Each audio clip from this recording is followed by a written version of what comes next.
Let's turn to our first speaker, and what a brilliant speaker we've got for you. So simulation has become increasingly recognised in healthcare improvement for its potential in designing and evaluating proposed interventions, work processes and systems before implementation.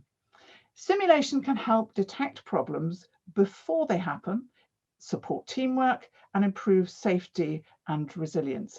And to tell us more, I'm delighted to welcome the person widely recognised as the Empress of Simulation, Victoria Brazil, an inspiring and compelling emergency medicine physician and an educator from Bond University, based in the Gold Coast. And just to mention again to you all, if you want to go and submit questions, do so through Slido and I'll pick them up and I'll be asking Victoria them afterwards. So Victoria Brazil, over to you.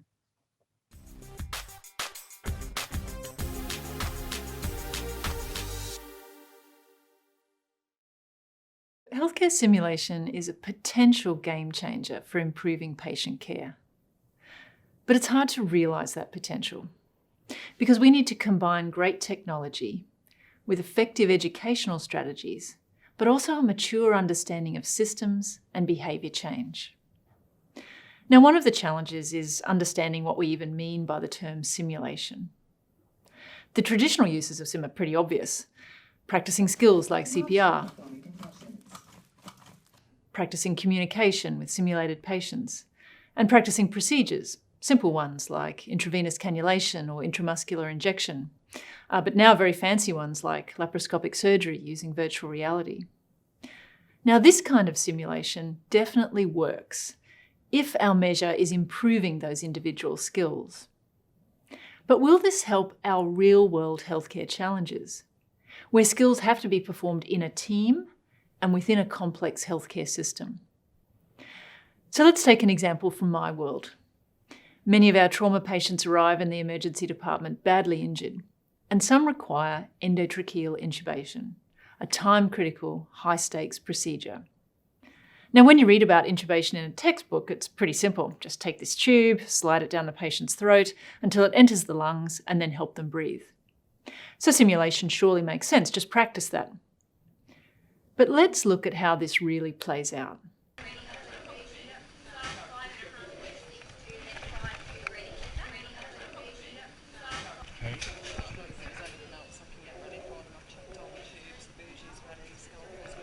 She's told you what she wants. Yeah. 3 sizes. We're ready for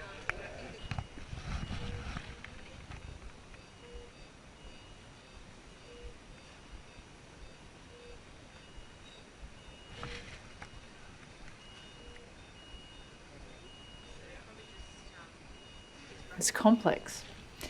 Success depends on the right people coordinating their tasks, communicating effectively, using a complicated sequence of medications, equipment and steps, and all within a chaotic environment where there are competing patient priorities.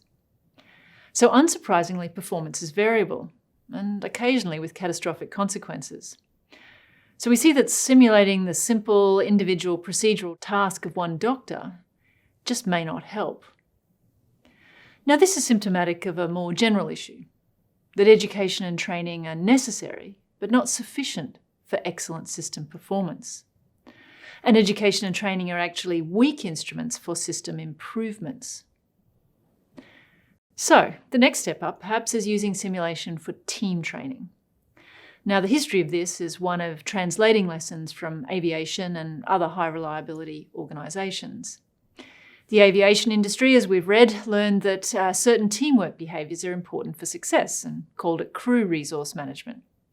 So our simulation pioneers like Dr. David Garber, an anaesthetist and engineer, built human patient simulators and designed team training scenarios, allowing healthcare teams to practice their own versions of crisis resource management.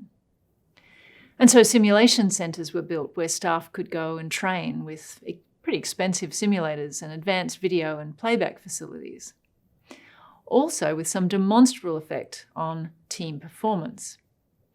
And the simulation community developed debriefing practices aimed at helping personal and team reflection. And so at this stage of the maturation of healthcare simulation as a field of practice, we're doing research about simulation, traditionally focused on proving its impact. And yet we're still missing something, because translation of these individual skills and teamwork behaviours in practice requires an understanding of complexity. Equipment and environment are critical elements of performance. There remains significant unexplained variation in individual practice. Things like culture and relationships matter, and they're not traditionally a focus of off-site training days for critical care clinicians. So is there another framework for how simulation might support improving quality in healthcare? I'm going to suggest there's 3 ways we can use simulation. First, to explore healthcare environments and people in them. Second, to test planned improvements. And third, to embed better practice once we work out what that is.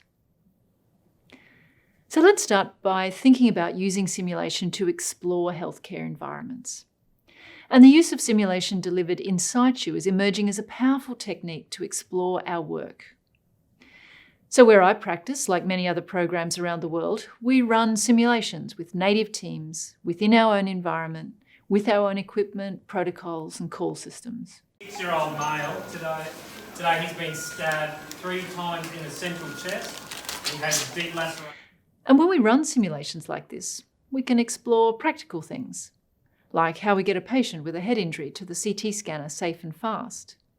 We can find latent safety threats, like the little red syringe which is safely coloured for a certain type of drug, but the wrong size for the dose required.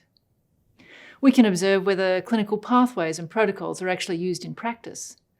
You can know how to manage this postpartum hemorrhage, but success might depend on knowing to call an obstetric hemorrhage respond rather than a Cat 1 or a code blue.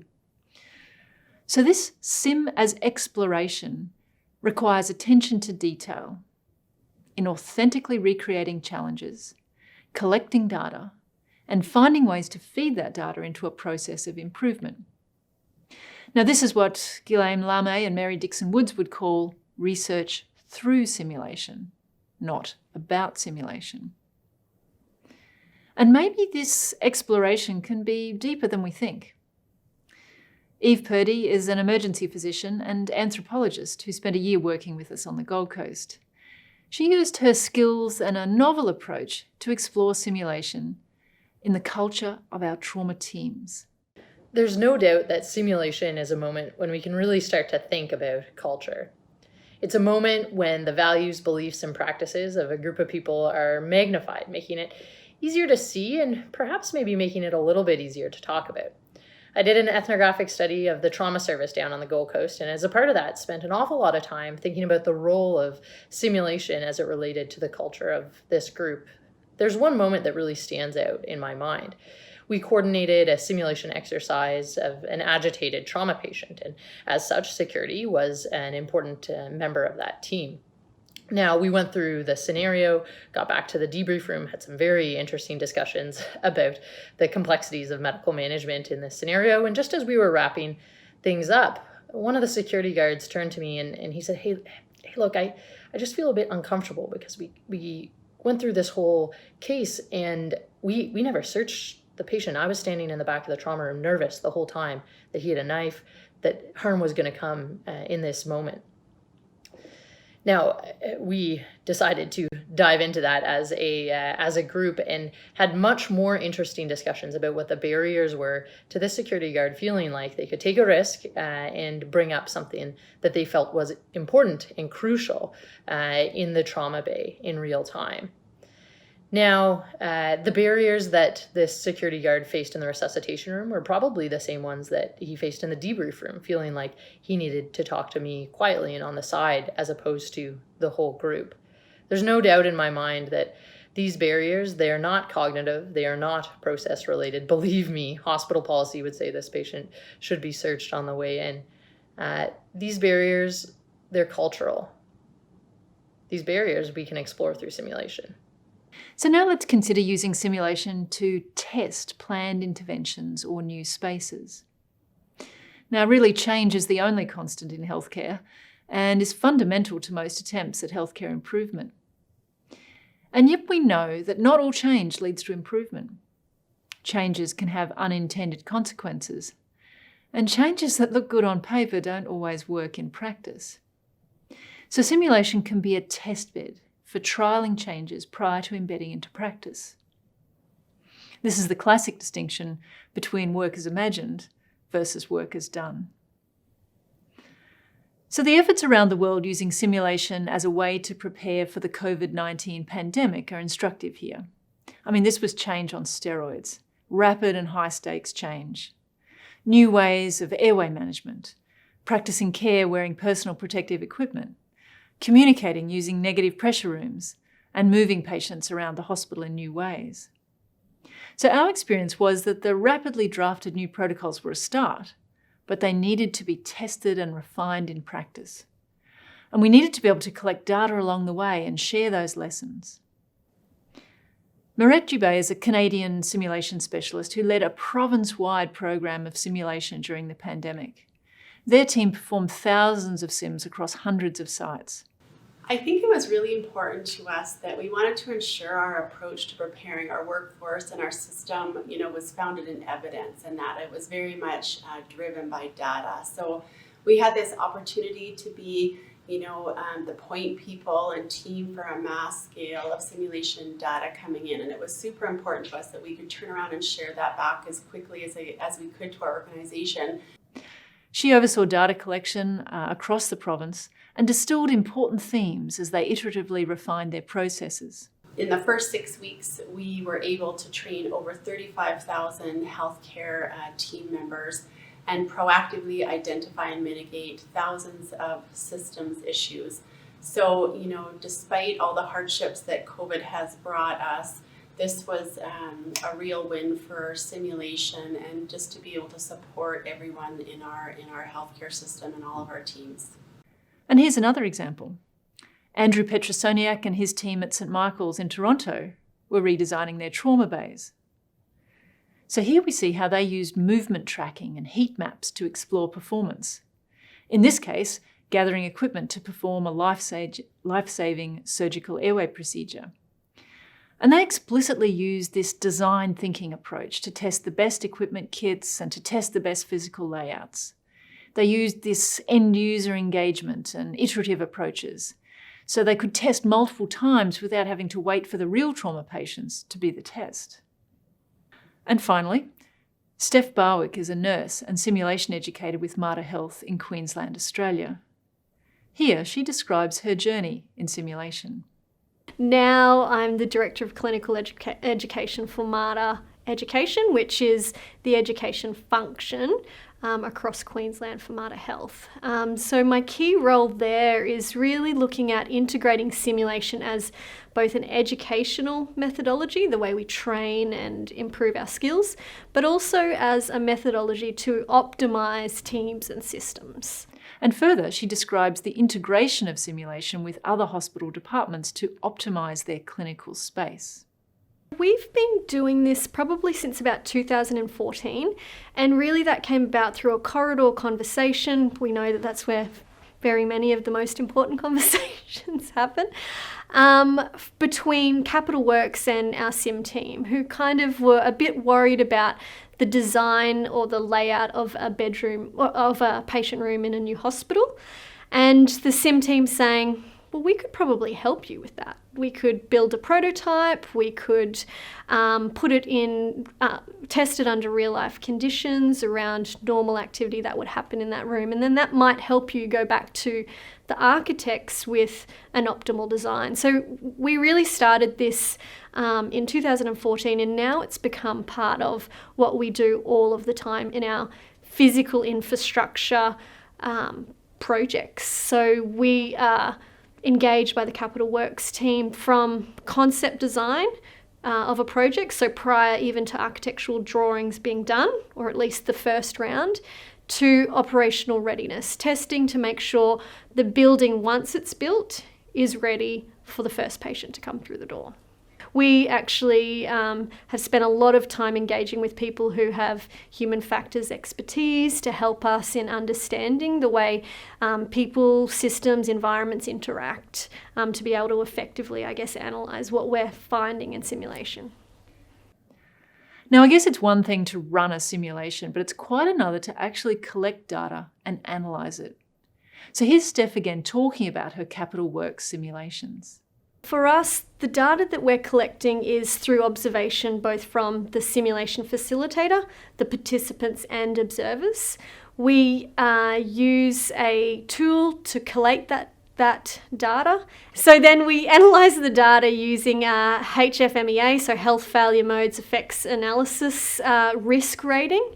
And then what that allows is some informed decision making from or by the project team to understand what the identified barrier might be, or the identified safety risk or issue, what that is risk rated at, and make a decision on what action needs to be taken based on the recommendations provided by the observers and the sim facilitator through a debriefing process. And so to the last of our 3 strategies, using simulation to embed good practice. There's no need to abandon our educational roots if we're using simulation for quality improvement. We just need to draw on those principles of effective learning and behaviour change. So education is still important, and simulation can still be a powerful technique for improving that individual and team performance. The critical issue in using simulation to embed is to ask the question, why? What are our targets? Clarity on this is what's necessary if we're actually going to translate our sim activity to better outcomes for our patients. But maybe there is one more thing. Maybe simulation is actually not an intervention or a technique, but rather part of the context in which healthcare teams perform. And here I'm stealing from the lexicon that Eliana Liberty and colleagues offer us in their research looking at high-performing maternity units. Maybe, just maybe, the impact of simulation is more about that ritual of simulation activity and the hidden curriculum, the messages that are sent when we get together to improve, and the aim of having that relentless search for better.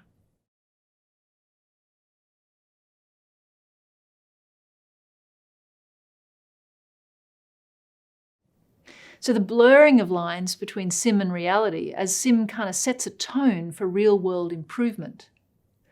And this includes things like clinical event debriefing. Simulation gives its habits and structure to enable better reflection on real-world performance. So Eve explains to us that the simulation design and delivery itself tells us a lot about the context in which it is performed. Simulation is a moment of cultural compression, a moment when the values and beliefs of a group of people bear down with particular intensity, sometimes resulting in cultural transmission. As we come together for this ritual, we have both the opportunity to understand a little bit about our culture, but we have the really exciting opportunity to think about shaping it. Now, the important piece of this all is that this happens whether we're paying attention or not. So I'm hoping that we can be a little bit more mindful in the design and delivery decisions that we make that have cultural implications. Let's take the example of a patient having a heart attack. There's a number of decisions that we can make in the design of a simulation related to this case. We can choose to work with a mannequin, or we can choose to work with a simulated patient. Perhaps if we choose to work with a simulated patient, we will bring the values of patient-centered care and patient communication to the forefront. We might decide that we need to consult cardiology in this case. Is there going to be an actual cardiologist available? Or will it be one of the simulation team members impersonating a cardiologist? If that's the case, will we be deliberately obstructionist or will we be welcoming? Each of these decisions in the design and the delivery of the simulation has really real-world potential implications for how we see our colleagues and how we see ourselves. It's really an opportunity for us involved in simulation to shape culture in meaningful ways. So how do we connect the fields, the people and the techniques of healthcare simulation with others involved? Komal Bajaj is Chief Quality Officer, an obstetrician gynecologist and a simulation specialist at New York Hospitals and Healthcare. Now she explains that simulation needs to be part of our suite of improvement approaches, and she thinks the connection is a natural one. So when people find out that I'm a chief quality officer and clinical director for simulation, I sometimes get some quizzical glances until I share a little bit more about my journey and where these ever intertwined fields are headed. I was drawn to simulation because of its ability to engage and excite people, for its explicit attention to psychological safety, and for its ability to unpack pieces of a complex adaptive system. In my view, these are the same attributes of really any successful quality improvement intervention. Now with a purview over performance improvement, quality assurance, risk, regulatory, and safety, I can say with certainty that the science of simulation and debriefing applies to all of those elements of quality.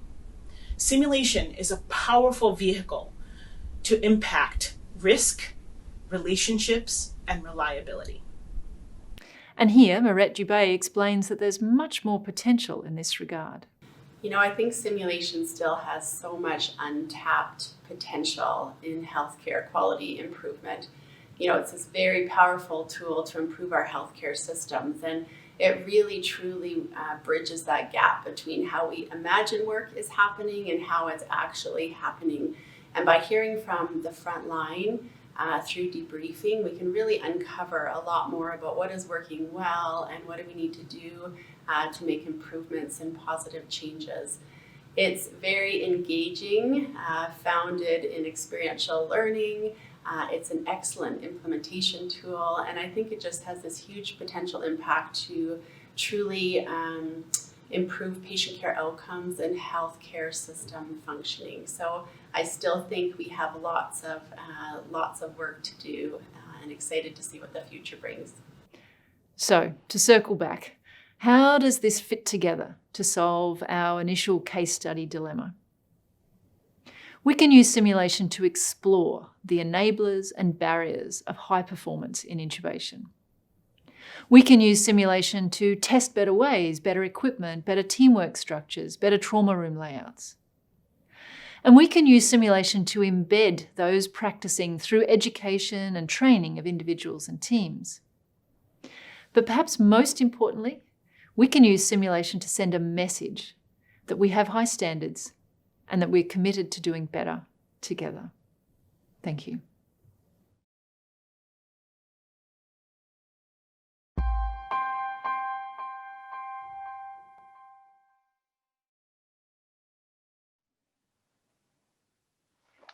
Well, spectacular or what?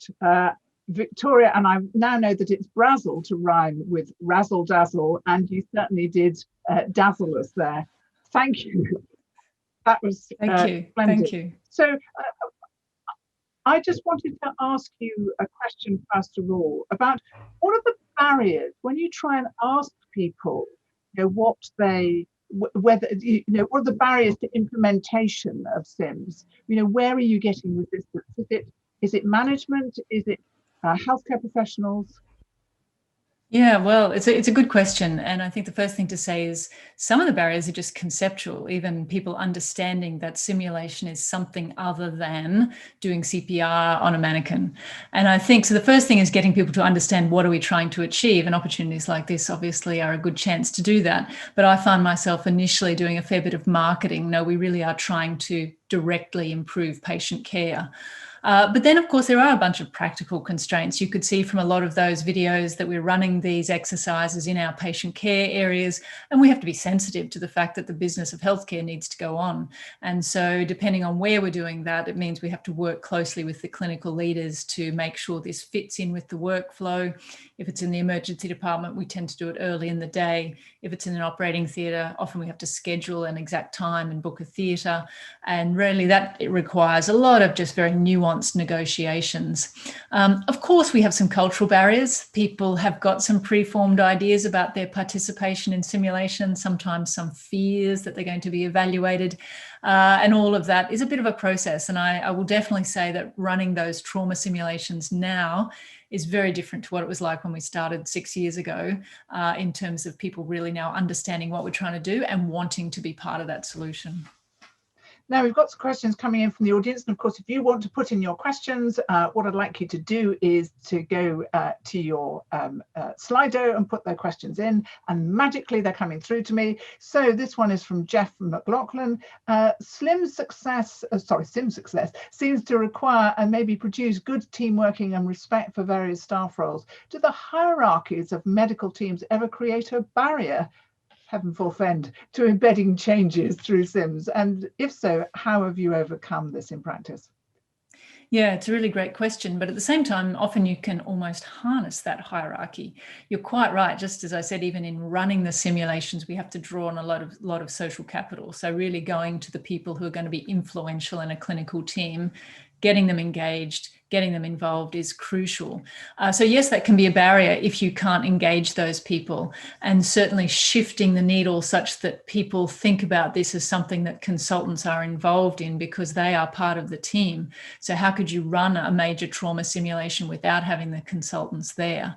So yes, hierarchy can affect it, but the way that I like to think about it is that we are proactive in that and really go hunting down the social capital, whether that's in a hierarchy or not, as one of the enablers of our simulations.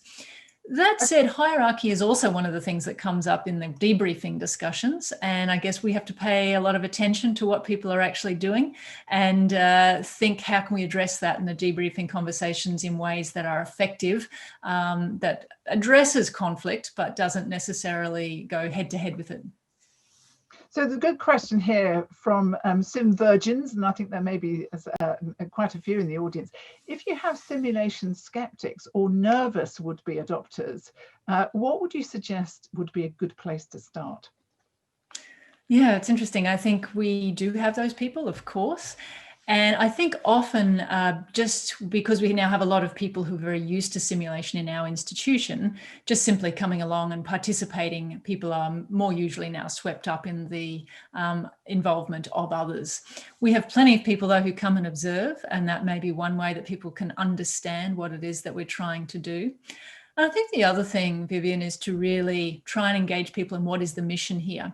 Stop thinking about this is about me and am I doing a good job and what will people think of me, and start thinking, you know what, we want to get to the CT scanner faster so that we can make good decisions about our patient. You know what, we want to make sure that we can look after the women with postpartum hemorrhage as well as possible, and that involves really working on this. So I think maybe appealing to that superordinate goal is certainly one of the ways that we've tried to do that, but I don't think you ever get rid of that. People probably have to take their own journey through that anxiety. Another good question here from Bill Lucas. How do you successfully build simulation models and practices into organizations during pressuring times? Oh, I've got that wrong. Sorry, Ben Morris, that was from you. But how do you do that in really pressured times, which of course is where we all are right now?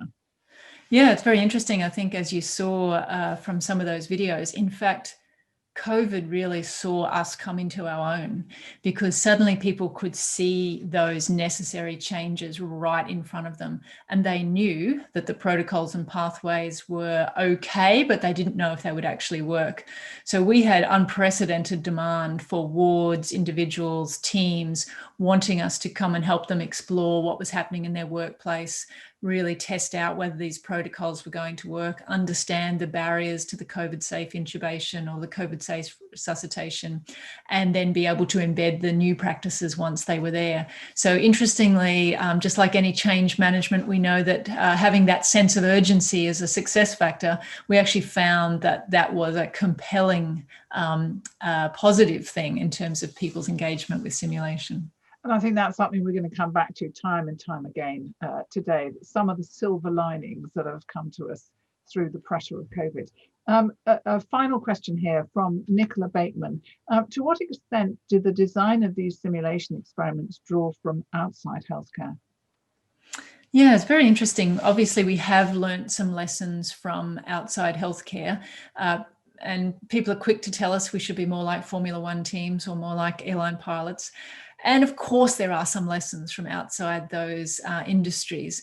But I do also think that we've got some unique complexities as well. And so some of our job is to say, yes, there are good principles of crew resource management. There are good principles of effective role allocation. There are good principles of after action reviews for teams from other industries. And we need to adapt these to our own workplace. But it's interesting when you look at the simulation process itself. In fact, we draw from lots of other industries, maybe a little bit like your own, Vivian, but film and TV is part of how we produce simulations, moulage, and how we actually recreate things. It's a little bit of cinematography, as it were. So I think we've drawn on those, plus we also draw on the organizational psychology field when we're thinking about how do we actually get a group together, how do we start to help them have conversations together. So I think we draw from healthcare, I think we draw from some of the businesses related to how do we actually develop the simulation, and then also what we do with those reflective conversations afterwards. So one of the things that's always attracted me about simulation is the fact that you do have this fabulous mixing pot, not just of the people in the sim, but the people who've helped to bring the simulation together. Including an anthropologist, which is such a useful addition. Absolutely. And I know she's watching right now, so she'll be quite thrilled to hear you say that, Vivian. Well, hello to you in Toronto, because I think that's where you are. So thank you. It's been absolutely tremendous having you. I know that you're going to be writing in the BMJ. Where else can people find you and find out more about simulation? Yeah, sure. Heaps of places. So if people are interested, you saw my Twitter handle there at SocraticEM. We also have a Bond University Translational Simulation Collaborative, which you can Google. But also I write in Advances in Simulation, which is one of the simulation journals, and quite a few of the others as well. So very happy to be contacted if people are interested at all. And of course, you can do that on the forum too. So Victoria Brazel, thank you so much for being with us. And what a splendid way to start our day. Thank you. My pleasure, Vivian.